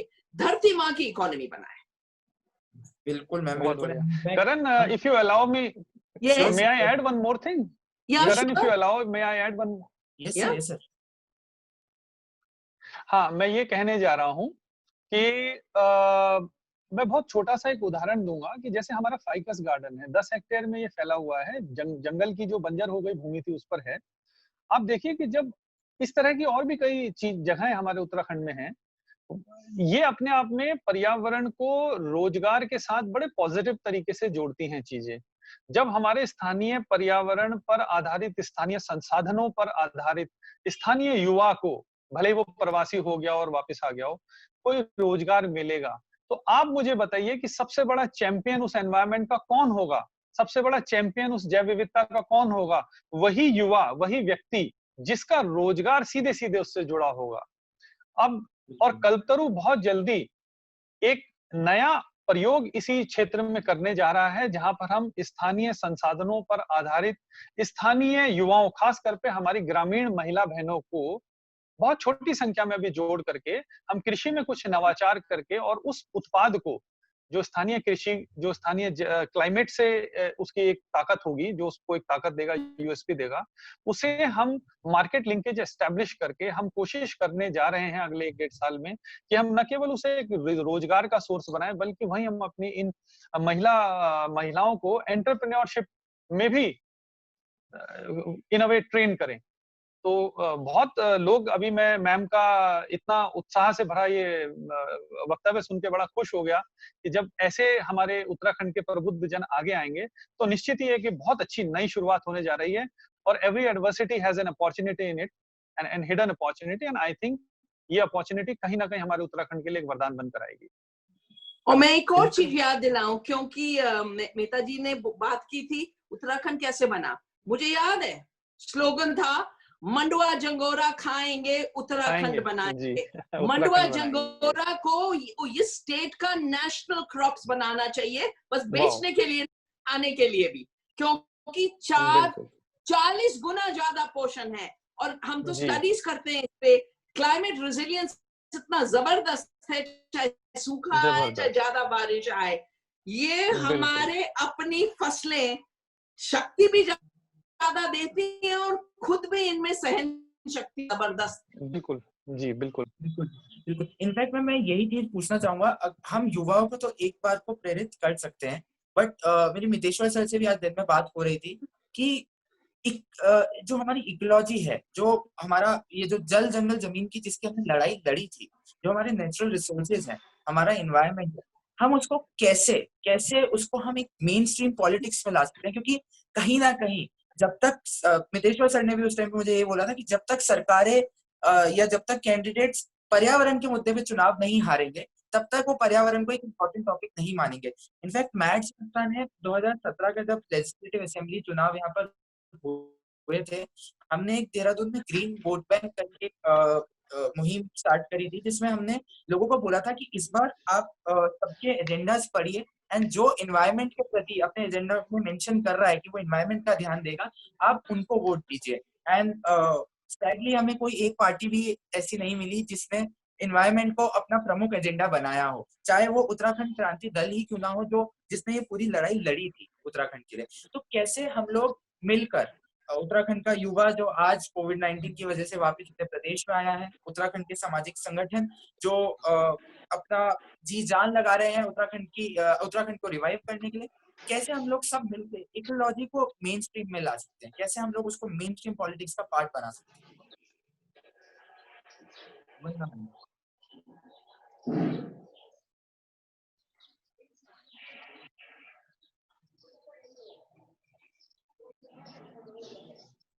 वंदना मैम, अगर आप इसका आंसर दे सके। हाँ, तो इसमें जैसे मैंने कहा था, हमने उस जमाने में 99 में हमारा बासमती पेटेंट हो रहा था, हमारा नीम पेटेंट हो रहा था, नए जैव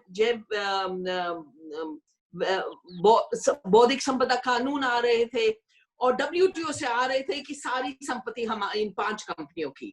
तब हमने अपनी जैव पंचायतें शुरू की थी गांव के स्तर पर, और गांव से गई थी चिट्ठियां WTO को, माइकल मोर को, कि ये तो हमारे संसाधन ही नहीं है, हमारा परिवार है, जैव विविधता तो हमारा परिवार है, हम वसुधैव कुटुंबकम की सोच वाली संस्कृति है। तो आप वहां बैठ के पेटेंट नहीं दे सकते, और आप आके हमें समझाओ कि क्या दरिद्रता है इन बड़ी कंपनियों की कि हमारी चीजें इन्हें चोरी करनी पड़ी है, हमारा ज्ञान, हमारी जैव विविधता। और वो आंदोलन इतना सफल रहा कि हमने अपने कानून देश के बचाए, और WTO को बायोपायरेसी एक क्राइम के रूप में मानना पड़ा। तो आज जब हमारे नेचुरल रिसोर्स डिप्लीट हो रहे हैं क्योंकि गलत मॉडल, विनाश का मॉडल को विकास का नाम दिया गया है। और चिपको के जमाने में मेरे को याद है बार बार कहा जाता था ठेकेदारी प्रथा हटाओ, क्योंकि जब ठेकेदार होगा उसे धरती को नोच के ही काम करना है। ठेकेदार धरती की सेवा करके एक अर्थव्यवस्था नहीं बना सकता, वो स्थायी लोग ही बना सकते हैं। वो शोषण करके ही अपना रोड का ठेका जो बचाए थे MLT जी की, हम सीमेंट और कंक्रीट में डूब रहे हैं, ठेके में तो वो ही होगा ना, ठेका तो उसके लिए मिलता है। तो जिस तरह हमने जंगल बचाने के लिए चिपको आंदोलन के समय कहा था कि ठेकेदारी प्रथा नहीं, सब में पहले गांव में डिसीजन हो कि हमें यहाँ रोड चाहिए कि नहीं। अगर टूरिज्म है तो वहां के जो युवक वापस आए हैं, वहां की महिलाएं, वो मिलके अपना इकोलॉजिकल टूरिज्म बनाए, उससे हमारे पुराने घर बचेंगे, हमारे स्लेट के रूप के घर बचेंगे, और सीमेंट का जो एक घोर लगा वो रुकेगा। तो जो हमारी ग्राम सभाएं थी, और यही ग्राम स्वराज है, हमें गांधी का ग्राम स्वराज, और उत्तराखंड में तो हमें सिर्फ ग्राम सभा ने ही बात की हमेशा, वो हमको वापस लाना पड़ेगा। पर अब जैव पंचायत के रूप में कि हम जीवन के साथ जीवन बचाने के लिए पंचायत बनेंगे, ठेके से लूट करने के लिए नहीं पंचायत होगी। और जब महिलाएं युवक इकट्ठा होने लगेंगे तो दो चीज हम जोड़ने लगेंगे कि प्रकृति जिसका विनाश हुआ है उसको पुनर्जीवन हम कैसे दें, चाहे वो जैविक खेती द्वारा, जैव विविधता संरक्षण द्वारा, चाहे हमारे जंगल वापस जैव विविधता वाले जंगल आए। हमारे जैसे हमारे शैलानी जी क्या बढ़िया गीत गाते थे, नक काटा हाँ, इन्हें रखा जगवाली, हमारे बांझबो रास, यही हमें पानी देते हैं, यही सब कुछ देते हैं। तो हम जितने जैसे जैसे, और रोजगार भी पुनर्जीवन में हमें शोषण की नहीं सोचनी पड़ेगी। सब में पहले हमें सोचना पड़ेगा कि कैसे पुनर्जीवन के द्वारा ही हम एक नया इकोनॉमी बनाए। और उसमें हमें तो में किताबें पे किताबें लिखती हूँ, वो इकोनॉमी में ज्यादा इनकम है, सर्कुलेशन में ज्यादा प्रोडक्शन है, ज्यादा एम्प्लॉयमेंट है।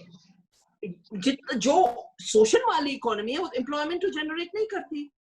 एक बड़े बड़े JCB आ गए हैं, ठेके मिल गए हैं, पहाड़ टूट रहे हैं, जंगल कट रहे हैं। मैं तो कहती हूँ अगर मैं हूं ना, मैं तो JCB को उत्तराखंड में बैन कर दूं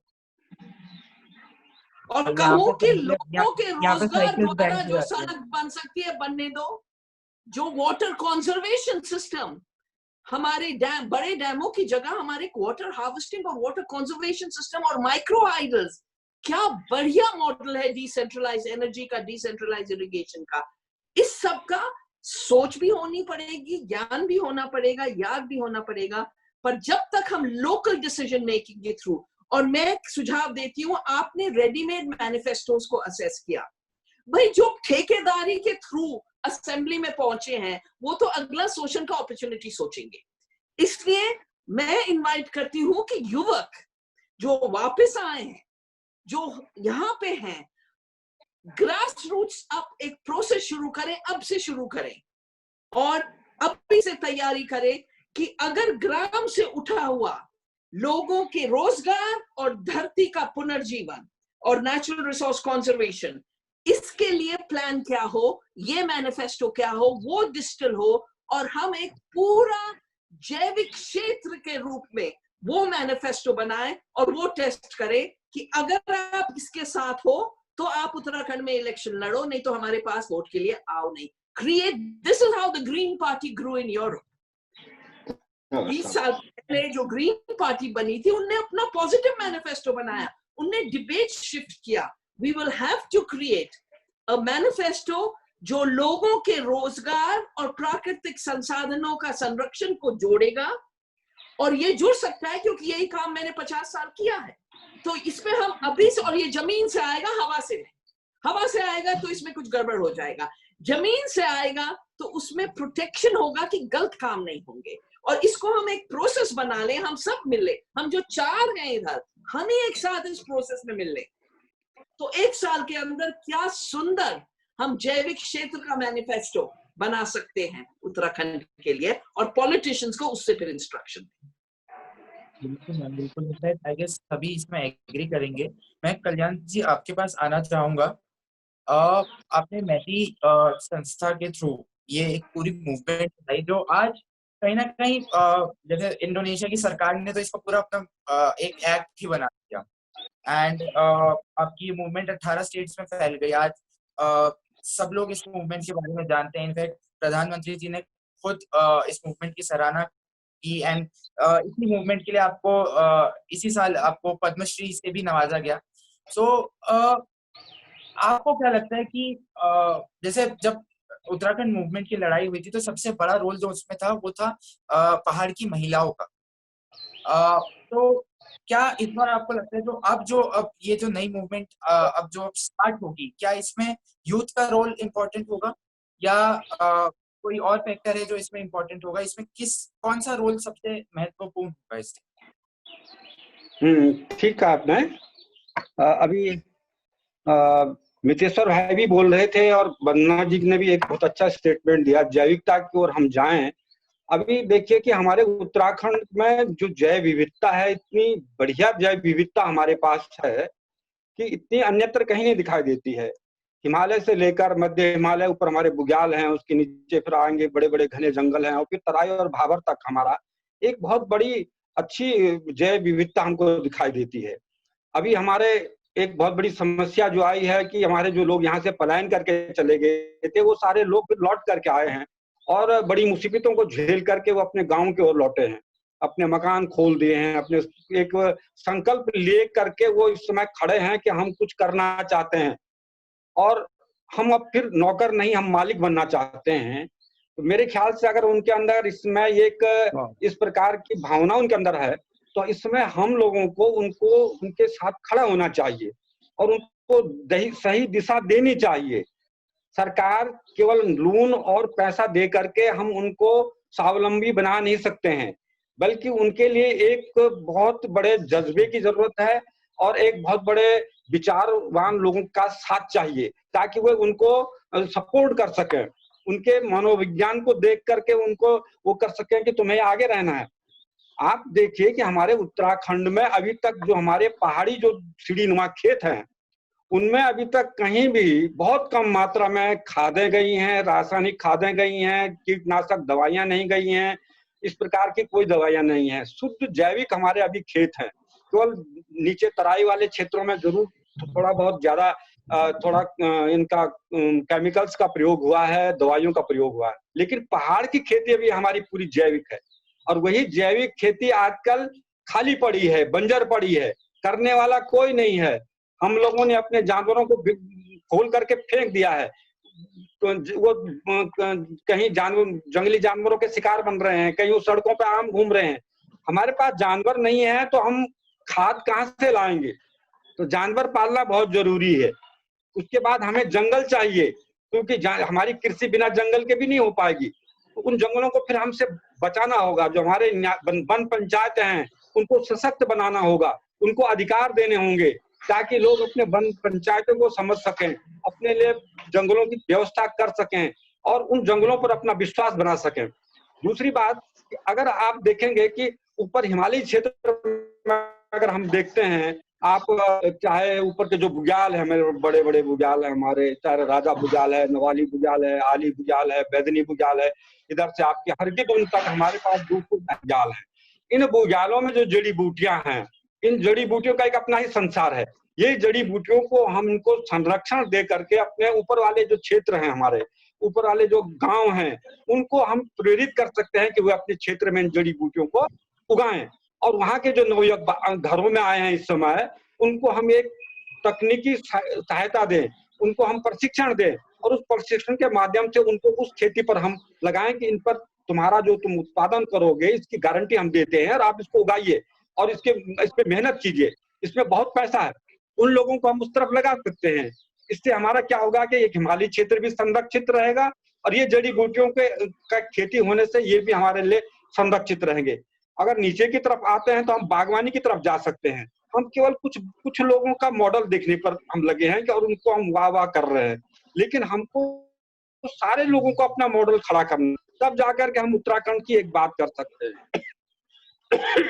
जैसे देखिए कई लोग हैं जिन्होंने सेब के बड़े बड़े बगीचे बनाए हैं, जिन्होंने बहुत अच्छे अपने उद्यान खड़े किए हैं, जिन्होंने अभी सब्जी का बहुत बड़ा एक व्यापार करने की बात की है, चालू कर रहे हैं और ये दिखा रहे हैं कि ये हो सकता है। तो आने वाले जो बच्चे हमारे पास आए हैं, इस समय लौट करके आए हैं, इनको हम इन मॉडलों को दिखा रहे हैं, इनसे कहें कि आप लोग इस प्रकार का काम करें, इस प्रकार की तरफ आगे बढ़ें। ये काम कोई मुश्किल नहीं है, हिम्मत चाहिए और एक वो चाहिए, तो आप उस तरफ आगे बढ़ सकते हैं ना। तो इस तरह से ये सारी चीजें हमें देखनी पड़ेगी और इसके तरफ हमें इन लोगों को ले जाना पड़ेगा कि आप आइए, इनको उदाहरण देने पड़ेंगे कि हमारे यहाँ क्या नहीं होता है, हमारे यहाँ सब कुछ होता है। अगर आप जाएं तो हमारे पास राजमा, तो आपके हरसिल की राजमा है, उर्गम की राजमा है, हमारे पास चक्रोता की राजमा है, प्रसिद्ध है। हमारी जमीन तो अलग अलग जगह की वैरायटी तैयार करती है, इतने खूबसूरत और इतने पौष्टिक अनाज हमारे पास है। हम इन क्षेत्रों में इन चीजों को क्यों नहीं उगा सकते हैं? इनको बढ़ावा दें हम और इन क्षेत्रों को आगे बढ़ाएं। कहीं आप देख के अगर आप उधर कौसानी की तरफ चला जाएंगे, लौबान की तरफ चला जाएंगे, कितनी अच्छी गडेरी होती है, वो क्षेत्र गडेरी के लिए प्रसिद्ध है। आपके उधर मंडोली की तरफ चले जाएंगे, वहां की तरफ चलाएंगे, वहां का आलू इतना पौष्टिक आलू है जो सबसे पहले हल्द्वानी में जाकर के जिसकी कीमत सबसे अधिक वहां पर मिलती है लोगों को। तो ये सब चीजें हमारे पास क्या नहीं है? हमारे पास आप आगरा खाल में चले जाएंगे, वहां उतना सारा अदरक होता है, आपका दुगड्डा की तरफ इतना होता है, आप पुरोला की तरफ चले जाएंगे, एक लाल चावल है जो इतनी खुशबूदार, इतना पौष्टिक वो होता है। हमारे पास विभिन्नताएं हैं और इन विभिन्नताओं में हमारे अलग अलग क्षेत्रों में इनकी पहचान है। उन क्षेत्रों में इन चीजों को हम बढ़ावा दें, वहां के लोगों को इसी तरफ हम ध्यान दें और इन चीजों की तरफ बढ़ाएंगे। आज पूरा मार्केट हमारे हिमालय की तरफ आने वाला है। एक कोरोना ने सारी दुनिया को बता दिया कि जैविकता की तरफ अगर जाना है, जिंदा रहना है, तो जैविक की तरफ जाना पड़ेगा, इम्यूनिटी बढ़ानी पड़ेगी। इम्यूनिटी कहाँ है? वो इम्यूनिटी हमारे पास है, हमारे उत्तराखंड में है, हमारे वनों में है, हमारे बुग्यालों में है। यहाँ जाकर के आप आइए, हमारे पास ऑक्सीजन का भंडार है, हमारे पास जो है शुद्ध विशुद्ध पानी है, जो जड़ी बूटियों से निकलने वाला पानी है। क्यों आप इस प्रकार का आरओ वाला पानी पी रहे हैं? इन जड़ी बूटियों का पानी पीजिए, इन बूटियों का पानी पीजिए जिनके अंदर कई प्रकार के तत्व हैं। जटामासी है, उसमें कुटकी है, डोलू है, क्या पता कितने सारे जड़ी बूटी का रस निकल करके उस पानी में मिल रहा है। हम उस पानी से घृणा कर रहे हैं, हम अपनी बोतल लेकर के आ रहे हैं, उस बोतल को पी रहे हैं। कहाँ से आपके अंदर इम्यूनिटी आएगी? हमने एक जमाना था जब हमारे लोग कोदवा मंडुआ जिसको बोलते हैं उससे घृणा करते थे। घर में कोई मंडुए की रोटी नहीं खाना पसंद करता था, नहीं ये तो हमारा बहुत गरीबों का खाना है, छुपा देते थे। आज वही मंडुआ पूरे अंतरराष्ट्रीय बाजार में आपका अपना धमाका मचा रहा है। आप और उल्टा हमने अपने खेतों में मंडुआ बोना छोड़ दिया है। हम उल्टा चल रहे हैं ना। हम इन नौजवानों को बताएं अब वक्त आ गया है, दुनिया हमारे तरफ हाथ बढ़ाने वाली है, हमारे जैविक उत्पादों को लेकर के हमारे दरवाजे तक आने वाली है। हम इनका उत्पादन फिर बढ़ें, बैल पालें, जानवर पालें, बकरियां पालें, जो हमारे पूर्वजों ने किया था। और वही जीवन का सबसे बड़ा आनंद था, वही जीवन की संपन्नता थी। ये पैसे कुछ तो नहीं है, ये पैसे तो अभी चले गए। कोरोना में कौन देख रहा है? आज सब लोग अपने स्वास्थ्य के बारे में देख रहे हैं, अपने कि मुझे मेरे अंदर इम्यूनिटी कहाँ से आएगी, मेरे अंदर कोरोना नहीं जाएगा तो मेरे अंदर क्या क्या होना चाहिए, इस चीज में देख रहे हैं। पैसा कोई नहीं देख रहा है। तो ये चीजें कहाँ है? ये हमारे पास है और हम इनका बहुत बड़ा व्यवसाय कर सकते हैं, बहुत बड़ा उत्पादन कर सकते हैं। नौजवान जो इस समय आए हैं उनका इस समय दिमाग जो है ये इसी तरफ है कि हम क्या करेंगे। और ऐसे वक्त पर अगर सरकार और हम लोग इनको सपोर्ट करते हैं, इनको बताते हैं कि तुम इस प्रकार का करिए, हम तुम्हें मार्केट डेवलप करेंगे, हमें तुम्हें मार्केट डेवलप करेंगे, तो ये सब कुछ हो सकता है। लेकिन केवल अगर सरकार का केवल एक नजरिया है कि हम इनके रोजगार के लिए हमको इनको मनरेगा के पैसा दे दें, इनको लोन दे दें और ये काम कर दें, मैं समझता हूं कि आज ये जो हमारे बाहर से आए हुए लोग हैं, ये 100 रुपए के लोन लेने की भी ताकत इनके अंदर नहीं है। ये इतने डरे हुए हैं, इनको लगता है कि अगर लोन ले लिया तो बाद में हमसे दिया जाएगा, हम देंगे कहाँ से, हम कुछ नहीं कर पाएंगे। तो ये इनके अंदर ये बहुत बड़ी अभी वो है कि हम इनको अभी लोन लेने के लिए तैयार नहीं कर सकते हैं। लेकिन हाँ, ये परिश्रम करने के लिए तैयार हैं, ये अपने खेतों में जाने के लिए तैयार हैं। लेकिन वो खेत, उन खेतों का भी हमें प्रबंधन करना पड़ेगा।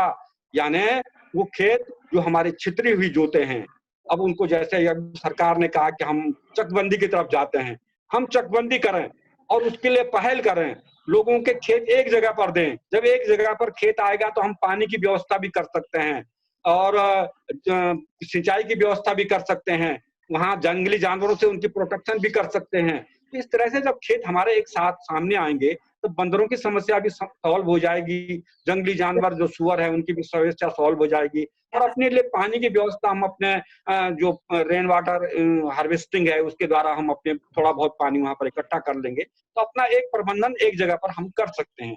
ये सबसे बड़ी चीज है। आज क्या इसीलिए लोग क्यों भागे कि हमारे खेत हैं, एक खेत पूरब में है, एक पश्चिम में है। 1960 के बाद अभी तक हमारा भूमि प्रबंधन नहीं हो पाया है। हमारे पास एक टुकड़ा खेत का नहीं रह गया है। क्या करेंगे हमारे ये जो हमारे नौजवान गांव में आ रखे हैं, एक खेत को लेकर के क्या कर लेंगे? पहले तो सरकार को इनको जमीन देनी चाहिए, क्योंकि जमीन किसके पास पर्याप्त है या नहीं है, और जमीन का प्रबंधन करें मिल बैठ करके। जो हमारे जमीन जो पनघट की जमीन है, हमारी जो जमीन है जो फॉरेस्ट में चली गई है, उस जमीन को वापस लेकर के गांव वालों को दिया जाए, उनकी जमीन का एक ढंग से बंटवारा किया जाए, तभी तो हम इसमें खेती कर पाएंगे। कुछ लोगों के पास खेत हैं, वो अपना मॉडल खड़ा कर दे रहे हैं, लेकिन जिसके पास 2 टुकड़े खेत के नहीं है, वो कहाँ मॉडल खड़ा करेगा, कहाँ अपने लिए आजीविका की बात करेगा? तो ये सबसे पहले हमें यही सोचना होगा कि हम भूमि प्रबंधन करके, चकबंदी करके, प्रत्येक आदमी को पर्याप्त अगर हम जमीन दे दें, चाहे बंजर जमीन भी दे, वहां फूल उगाएगा, कुछ करेगा, इस प्रकार से अगर उसकी जमीन एक जगह पर आ जाएगी तो हम आगे की बात कर सकते हैं, आगे की तरफ हम कदम बढ़ा सकते हैं। हमारे नौजवान इस समय, मैं समझता हूं कि इसमें 50% नौजवान इसमें पहाड़ों में ही रुकने वाला है, जो कि नहीं जाएगा नीचे की तरफ। और उन 50% नौजवानों के लिए अपने खेतों में काम करने की एक वो दिशा चाहिए, निर्देशन चाहिए, एक हिम्मत चाहिए। तो वो कौन देगा? सरकार तो केवल पैसा दे रही है, वो तो एक स्कीम बना देगी कितना इतना पैसा, और पैसा भी फिर किस तरह से जाता है नीचे तक, उसका पहुंचता कि नहीं पहुंचता है, ये अलग बात है। लेकिन ये हम सब लोगों की सामूहिक जिम्मेदारी होनी चाहिए कि हम अपने गांव की व्यवस्था कैसे बनाएंगे।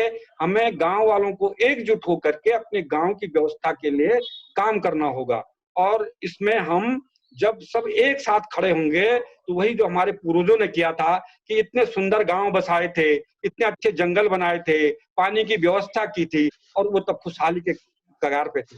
आज हमने सब कुछ छोड़ दिया और हम दूसरी तरफ भागे, जो दुनिया की मायावी जिंदगी है उस तरफ हम भागे, और आज हम कुछ हासिल नहीं कर पाए हैं, फिर लौट करके बुद्धू घर को आए हैं। तो ये सब चीजें हैं, इस तरफ हमें देखना होगा।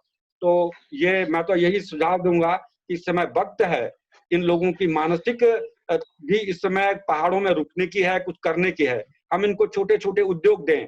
वो जो मैं अभी मेरी बात आधी रह गई थी कि हम चीड़ को क्यों नहीं मुक्त कर दे रहे हैं? चीड़ को हम काटें, गांव वालों को दें, वो अपने गांव के मकान जो टूटे हुए हैं उनको बनाएं, और उन नक्काशीदार मकान बनाएं, बढ़िया मकान। जब उनको फ्री लकड़ी मिल जाएगी तो अच्छे मकान बनाएंगे, पुराने मकानों को थोड़ा सा ठीक ठाक कर लेंगे। हम टूरिज्म की बात कर रहे हैं, आज सारा राजस्थान टूरिज्म से कमाता है। हमारे इतने सुंदर पहाड़, इतने अच्छे जंगल, इतने नदी नाले, यहाँ टूरिज्म के लिए हमारे गांव में हम अपने होम स्टे कर सकते हैं।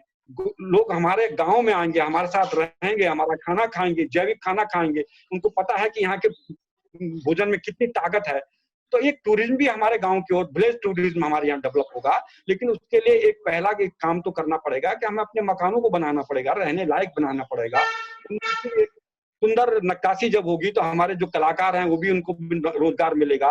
लकड़ियां आएंगी तो उसके लिए भी कुछ रोजगार मिलेगा, और फिर हमारे गांव भी जो हैं वो हल्के हो जाएंगे। लेंटर के मकान नहीं बनेंगे तो हिमालय में जो भार है, जो भूकंपीय क्षेत्र में जो हमारे लिए इतनी आपदाएं खड़ी हो जाती हैं, जब आपने देखा होगा कि उत्तरकाशी में उतना बड़ा भूकंप आया था, सारे वो लोग मरे थे जो बड़े बड़े लेंटर वाले मकान थे। तो आज वो, और आपका जौनसार बाबर के जो मकान जो लकड़ियों से बनते हैं, वहां कुछ भी नहीं हुआ था, उतना नुकसान नहीं हुआ था। तो ये सब चीजें हैं, ये हमें देखना होगा। इसके लिए एक नीति बनानी पड़ेगी, वो ऊपर स्तर पर नहीं बल्कि गांव स्तर पर। हर गांव अपने लिए नीतियां बनाए, अपने जमीन को, अपने प्राकृतिक संसाधनों को देख करके अपने लिए बहुत बड़ा एक वो बनाए, और उसके आधार पर काम करें। सरकार के सामने पेश करें हर गांव कि हम ये करना चाहते हैं और हमारा ये है, और हम अब आप हमारी मदद कीजिए। आप उनके पशुपालन के लिए आप उसके अच्छी नस्ल की गायें दीजिए, उनको भेड़ पालन की तरफ बढ़ाइए, तो आज बकरियों की कीमत इतनी है, उतनी ऊन निकलेगी तो हमारे ये कपड़े बनेंगे और कई सारे धंधे सब हमारे चल सकते हैं जो पहले से चलते हैं। तो इस तरह से हम एक नया अपना उत्तराखंड बनाने की तरफ बढ़ सकते हैं। और उत्तराखंड की लड़ाई इसीलिए लड़ी गई थी जो हम लोगों ने केवल अपने आज वोट बैंक पर खड़ा कर दिया है। उत्तराखंड केवल यह है कि एक दो पार्टियों की बकौती रह गई है। उसके बाद हमने आज तक 20 वर्षों तक उत्तराखंड को क्या दिया वो आप देख लीजिए। एक बांध बनाने के अलावा हमने कुछ नहीं किया, वो भी बिजली हमको नहीं मिल पा रही है। और आज हम जहाँ के तहाँ हैं। विकास के नाम पर जो पुराने हमारे बगीचे थे वो भी उजड़ चुके हैं और हमारे जो उत्पाद है वो लोगों ने खेती छोड़ दी सारी की सारी। तो अब आप उत्पाद भी, जैविक उत्पाद भी हमारे पास रहेगा कहाँ? तो हम फिर तो बहुत पीछे चलेंगे। हमारे पास तो ऐसी ऐसी चीजें हैं, आप कहते हैं हमारे पास अमृत भी हमारे पास पड़ा हुआ है, लेकिन उस तरह कोई ध्यान दे। तो ये सब चीजें हैं। मैं एक छोटी सी उदाहरण बताना चाहता हूँ आपको अपनी बात खत्म करने के लिए कि आप मंदोली और ऊपर वाण जो हमारे हिमालय से लगे हुए जो गांव हैं, उन गांवों में एक फसल होती थी बहुत पहले जो गेहूं की तरह होती थी और उसको हुमा कहा जाता था और उसकी बालें जरा कंटीली होती थी। उसकी फसल देर में पकती है। वो फसल हुमा जो है वहां की लोगों की जीवनी थी, वहां की लोगों के लिए अमृत था। वो उसको निकाल करके पीस करके उसका आटा और वो बनाते थे, सत्तू बनाते थे। और वहां के लोगों से जब मैंने पूछा कि ये सत्तू किस काम आता था, वो कहते हैं कि हम यहाँ से तिब्बत व्यापार करते हैं, पूरा हिमालय नांग के जाना पड़ता है और हम इस सत्तू का एक चम्मच खाते हैं, केवल एक चम्मच खाते हैं और पूरे दिन भर हमको भूख नहीं लगती है और हम बड़े बड़े दर्रों को पार कर जाते हैं। आज उत्तराखंड के किसी भी सीमांत के किसी भी गांव में आज हुमा नहीं होता है। लोग जानते ही नहीं है कि हुमा की फसल होती क्या है। हाँ, इसका बीज अगर आपको ढूंढना होगा तो हिमाचल के किन्नौर में और वहां आपको मिल सकता है। वहां के कुछ लोग कर रहे हैं। तो हम क्यों भूल गए? हम अपनी इतनी बेशकीमती चीजों को हम उसको आगे नहीं बढ़ा पाए। हमने उसको कहीं ठुकरा दिया। लोगों ने आलू बोना शुरू किया, उसको कहा कि कहाँ हम इस हुमा को बोएंगे, आलू बढ़िया है। उन्होंने लगाया वहां पर अपना चाय बनाना शुरू कर दिया, चाय के बागान लगाने शुरू कर दिए। हमारी तो जो सबकी बड़ी पहचान थी वो तो हम कहीं खो चुके हैं। आज वही हुमा अगर हम बोएं और हम कहें कि एक चम्मच की कीमत इतनी है, उसमें इतनी ताकत, इतनी कैलोरी है, तो मैं समझता हूँ कि आज हम माला माल बन जाएंगे। तो इस तरफ ध्यान देने की जरूरत है और इस तरफ हमारे योजनाकारों को देखना होगा, सुनना होगा। Uttarakhand has always been a state of difference.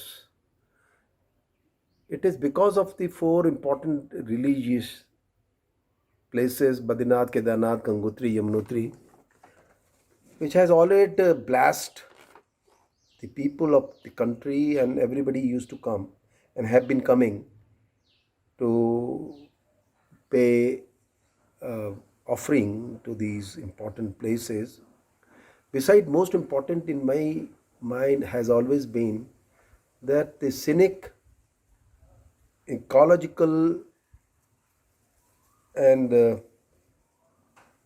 the system of the Uttarakhand is in any case better than any of the state in the country, because I have been traveling everywhere.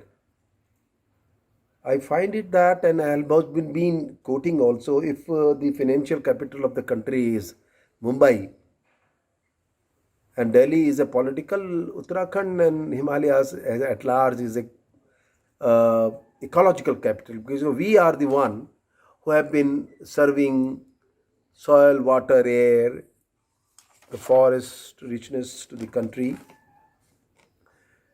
And I always find, because I am born here, I have seen the changes also that occurred in between my birth and 2020 today.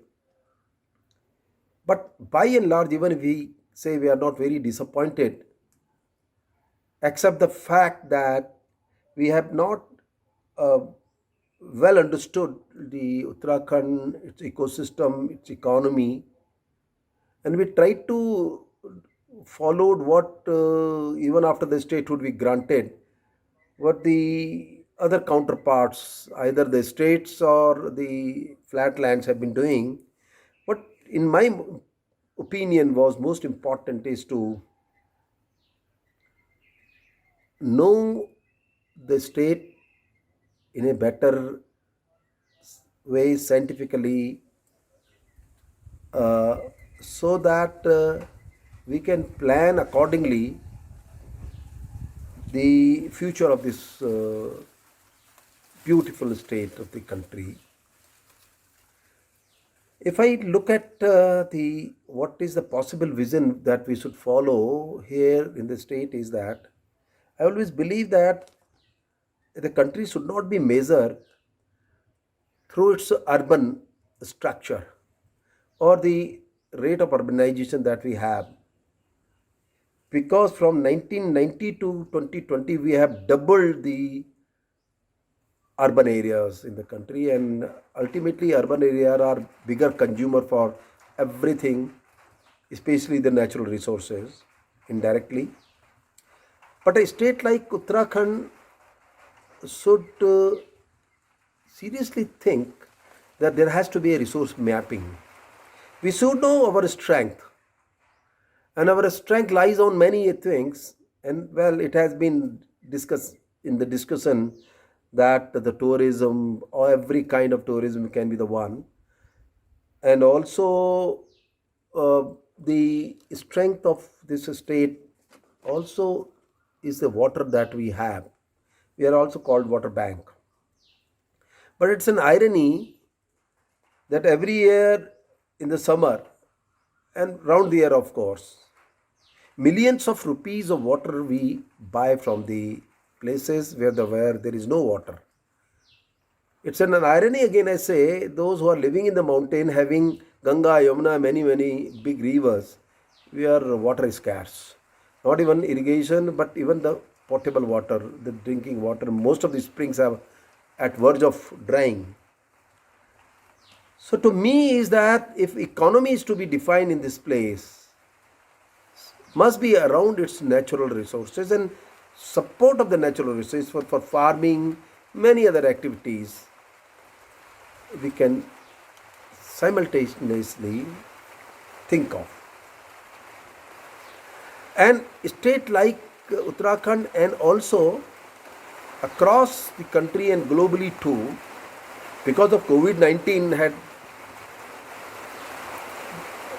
there is a lot of things to run from to learn from the COVID-19, which says that it is not all time economy. We should not remain more economy maniac society. We talk everything in terms of gross domestic product. If COVID-19 kind of pandemic, even today we are not talking anything other than that. We say that because of pandemic we have GDP fall on this, and this will be remain the rate of growth in this country. We are economy maniac, everything in that term. And I think this approach has to be corrected now. Now we'll have to talk of ecology also, and any plan that we think for the future must have ecology inclusive economy, and our state is the one where we must place it most important, because we are richest in resources, but unfortunately we don't make use of it. What is the point that millions of rupees we spend on a water which we buy from the other state? Why can't we involve our youth to make a water bottle? And technology is not very complicated and not very costly too. We can make that. That is one thing. And last year also, when I have been given, I was going through a report, some guy at Noida, when there was a lot of pollution in the air in Delhi and Noida around, somebody sourced oxygen from Uttarakhand and sold it at 1500 rupees per kg in Noida. Now look at, was not this a possibility where the natural resource based economy we can rest upon and it can thrive well? We should not repeat exactly the industrial kind of economy which collapsed at the time of COVID-19 or any other kind of disaster that we may face in the future. We should have a sustainable economy that can only be around the stable ecosystem and ecology, and that is how I look at and the farming, which sometime I've come across some of the suggestion that the farming is not very economical in the mountain, but I disagree absolutely. What we should best do, that what we can produce other cannot, that kind of farming we must promote. Taking an example, I remember 2 decades ago when we were talking of millets, nobody heard us. But today, across the country, the millets have suddenly came up as a very important local food and food for everyone, because they are nutritionally rich. We can only do that. That is an ecological farming. We can produce the millet. We cannot beat Punjab and Haryana and paddy and the wheat. So our strength lies on the fact that we should do an ecological farming. What we can do, we can grow, can only make a better market for all of us. And by and large, I would like to say that economy will take you what today we have. The richest countries in the world could not do anything. They are on their knees. Now there is a time that we should not merely think of economy, industry, GDP and so on. We must equally be serious about another growth measure, that is a gross environment product. It's not the state only. Globally also, and India in context with, we really need to know every year against the so-called gross domestic product, that what is the state of a forest and what is added every year quality and quantity wise by the department or any other agency.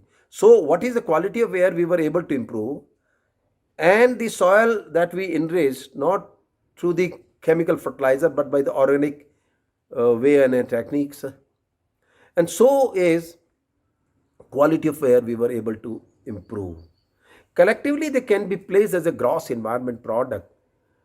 And now this is being heard now. It is being debated and discussed that do we really need a gross environment product. But I would simply, in 2 words, would like to explain where GDP and GEP stand. GDP is Jahan and GEP is Jaan. Because if you really want to live and enjoy a good GDP, you really need a Jaan, and Jaan only comes from the Hawa, Pani, Mitti, Jungle.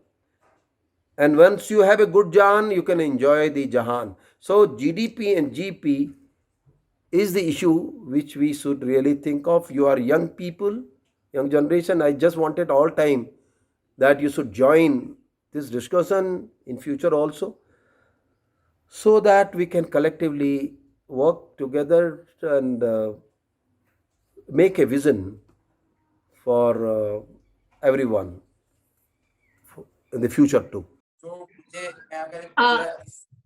I will have to take your leave because I have another meeting that has started. Ma'am बस आप जाते जाते बस एक statement अगर देहरादून के उत्तराखंड के youth के लिए कुछ आप कहना चाहें, एक स्टेटमेंट अगर आप दे सकें.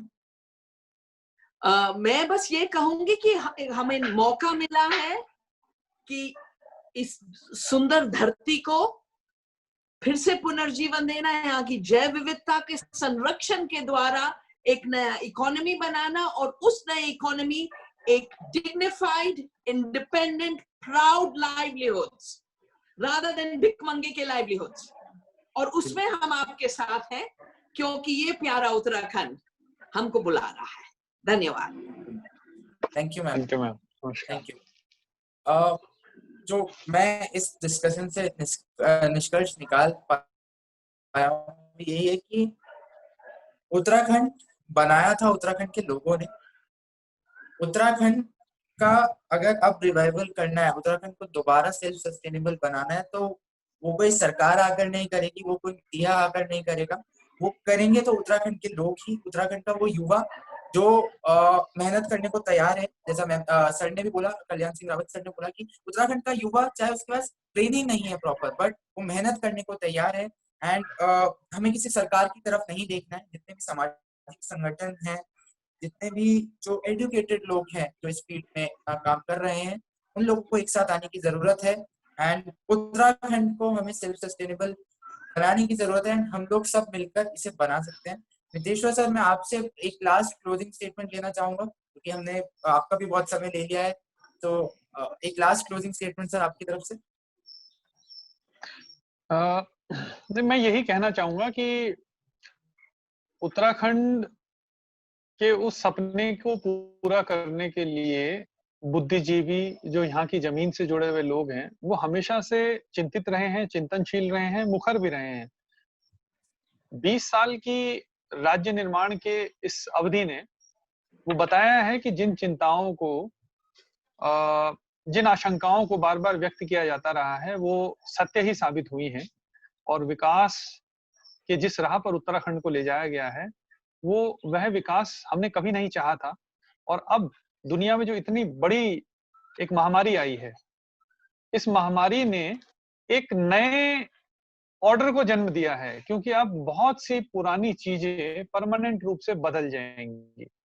तो क्यों ना विकास का ये जो विनाश का चोला ओढ़े हुए मॉडल है इसके बदलने की शुरुआत भी कर दी जाए और क्यों ना उत्तराखंड इसमें एक लीडर की भूमिका में आगे आए।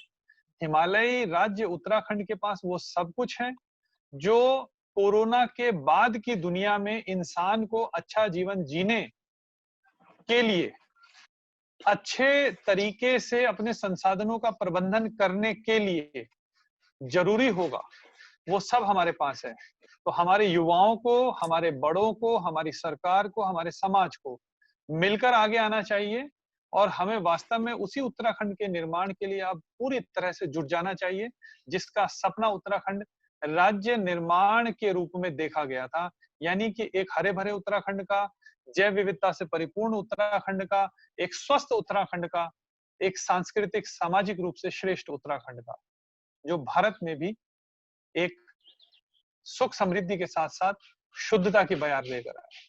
तो इन्हीं शब्दों के साथ मैं भी आपको बहुत बहुत धन्यवाद देना चाहता हूं कि आपने मुझे कल्याण सिंह रावत जी और वंदना शिवाजी जैसी शख्सियतों के साथ अपने विचार साझा करने का मंच प्रदान कराया। इसके लिए मैं मैट का और आपका बहुत बहुत आभारी हूँ करण।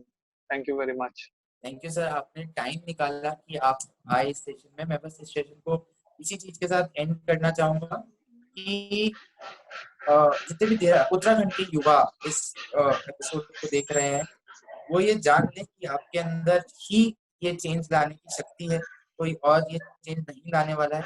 एंड अपनी कर्म भूमि को पहचानिए। उत्तराखंड आज आपको पुकार रहा है, भगवान ने आपको ये मौका दिया है कि आप अपनी कर्म भूमि के पास वापस पहुंच जाएं। एंड आज आपके पास मौका है कि उत्तराखंड को आप एक ऐसा राज्य बनाइए, जो राज्य हमारे जो बड़े लोग थे जिन्होंने इस राज्य की स्थापना के लिए अपने प्राण तक दे दिए, जो राज्य उन लोगों ने सोचा था, आज आपके हाथ में वो पावर है, आपके पास वो अपॉर्चुनिटी है कि आप एक वैसा राज्य बना सकें। एंड मैं उम्मीद करता हूँ कि जब ये लॉकडाउन खत्म होगा तो हम एक नए उत्तराखंड के निर्माण की तरफ बढ़ेंगे जिसमें सारे वर्गों का सहयोग होगा, सरकार का सहयोग होगा, सामाजिक संगठनों का सहयोग होगा, युवाओं का सहयोग होगा, महिलाओं का सहयोग होगा, उत्तराखंड की पूरी जनता का सहयोग होगा। इसी के साथ आप सभी को मेरा नमस्कार एंड मुझे बहुत अच्छा लगा आप सबके विचार सुन के। And thank you Karan. I hope सब इससे कुछ ना कुछ सीखें। Thank you. Thank you. मैट के सभी को हमारा बहुत बहुत प्रणाम। नमस्कार भाई साहब, बहुत अच्छा काम कर रहे हैं मैट वाले। धन्यवाद भाई जी, धन्यवाद, प्रणाम प्रणाम।